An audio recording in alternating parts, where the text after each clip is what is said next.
Hi, I'm Antonio Centeno, the founder of Real Men Real Style. And today I'm going to be talking about sports jackets, blazers, odd jackets. What's the difference? Why do we use all this different terminology? And how can you put it to use in your wardrobe? Okay, so we use these words, or I see them in the industry often used interchangeably. But my understanding, and this is up for debate, depending on what forum you're on, and I guess what side of the pond you're on, and what camp you're in. But I'm going to give you my view. So take it with a grain of salt, but this is based off of my research, my understanding, my talking with a lot of the experts in the field. Okay, so the odd jacket, the term odd jacket simply means any jacket that is not made to have a particular pair of trousers to go with it. So a suit is defined as a jacket and a pair of trousers made from the same fabric.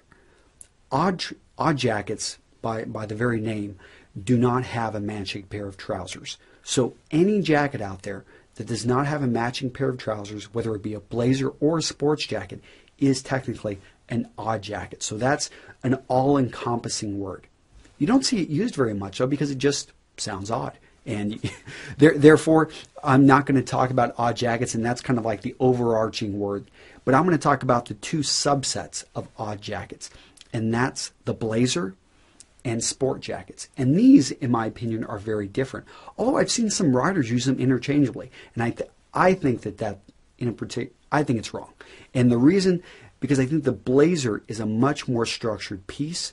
Sports jackets are more general, and you could even say a blazer is a sports jacket, but I'm not going to go down that path. I'm simply going to say that a blazer is a blazer. Sports jackets, I think they developed after blazers, I think like 40 or 50 years later, and so I look at them as their own pieces. And they were developed primarily for the man of sport, the man who wanted to still look good, but was going to be playing tennis, was going to be going out hunting, and he still wanted a jacket to wear.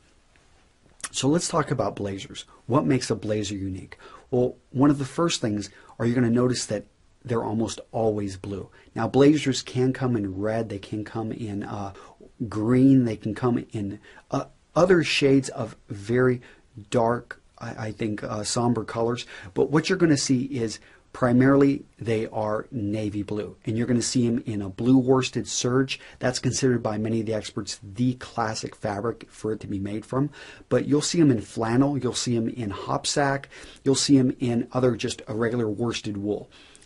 So blazers, besides being navy blue, they also have some oftentimes very unique buttons. So you'll see mother of pearl on blazers occasionally. You'll see silver, you'll see gold buttons, you'll see brass buttons, you'll see family heirlooms, all types of different things used for buttons on blazers. But the key is the blazer buttons always stand out a bit more. Although there are some modern men who they don't want to stand out, and they particularly choose to go with a very muted button. The other thing about the blazer is its naval history and its association with, I think, anything nautical. So anytime you're on, you go to Annapolis or out to Monterey, California, that's where a blazer, it's going to have a great feel to it. It's going to be something that it just has a very strong and very deep history and association with boats. Supposedly from the HMS Blazer is where it gets its name. That's up for debate on that story. But in any case, I would say that's what categorizes a blazer. One other thing, blazers also can be double-breasted. You rarely ever see that. In fact, I almost never see that in a sports jacket. But blazers are, I think, by definition, a bit more formal than sports jackets. And therefore, you'll see them as double-breasted. And usually when you're wearing a blazer, you want to wear a tie. Now, I'm actually wearing a sports jacket here, and you may wonder, oh, wow, this looks a lot like a blazer, but it's actually a sports jacket. And so that's probably a great transition. What makes a sports jacket? Well, to me, a sports jacket is a general term for pretty much anything that is not a blazer.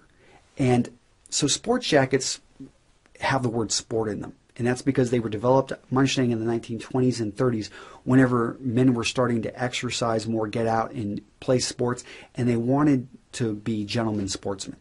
And they wanted a jacket that was made particularly for the actual sport. So we saw this in tennis. It moved over into hunting. Well, actually, in hunting, it had been around for a long time. There have been jackets like the Norfolk. And these jackets were actually developed with their own unique style. So, this jacket doesn't have it, but on the back of some of the hunting jackets, they would actually have a lot of vents so that the jacket could open up more so that, a shooting jacket, it wouldn't be restricted at all if you were going to be firing a rifle. So these jackets enabled you to look like a gentleman and behave like a gentleman, but at the same time be a mobile sportsman and be able to do pretty much what, if you think about it, most of us, we use performance gear when we're out, doing these extreme sports or, the triathletes. These guys are actually wearing tweed suits. I mean, and tweed is pretty rough. A lot of people, they're very careful with their wool tweed because you spend a lot of money on it. But when it comes down to it, a lot of these sport jacket fabrics were developed to be able to, take a rough and tumble. That's why on sports jackets you'll see pocket or shoulder, elbow patches. Well, that's so that you can put the elbow down on a rougher area and not have to worry about it. Another one on shooting jackets, you'll see actually a leather patch up here. So all of this actually had a reason for being in existence. So let's get to the modern sports jacket. The modern sports jacket, you're going to see a wide range of fabrics. And in fact, this is a sports jacket simply because I've got a check pattern in it. It's actually a Glen check here. And another thing with sports jackets is they're going to be a little bit less formal. So you're going to see, I use, patch pockets on this. You can't see my bottom, but I've got, let me see if I can, probably didn't pop up right. But in any case, you use use all types of styles on sports jackets. So I love sports jackets simply because they're less restrictive than suits or blazers, and you can have all types of fun with them. I mean, look at this little unique lapel over here. It's a little bit of a sporty look. I saw this one time in a magazine, from a designer that came up with this years ago, and I was like, hey, I want to do this on my sports jacket. Another thing with sports jackets, besides the wide range of style, the wide range of fabrics, the fact that they were designed for sport, I think sports jackets, they're just overall going to be less formal than blazers or any other type of, trying to match a suit jacket with a pair of jeans. And so they can go with denim. I really like to wear a sports jacket with denim, although a sports jacket looks great with a pair of odd trousers like corduroy or gray flannels or something to that extent. Okay, so hopefully that clarifies things. Again, you've got odd jackets, you've got blazers, you've got sports jackets, and that's how they're all sort of related. Both blazers and sports jackets are odd jackets. Blazers are not necessarily, some people argue, but I think that they're separate because they came about at different time periods.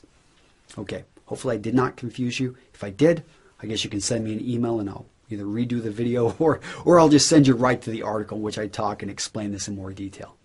This has been Antonio with Real Men Real Style. Take care. Bye-bye.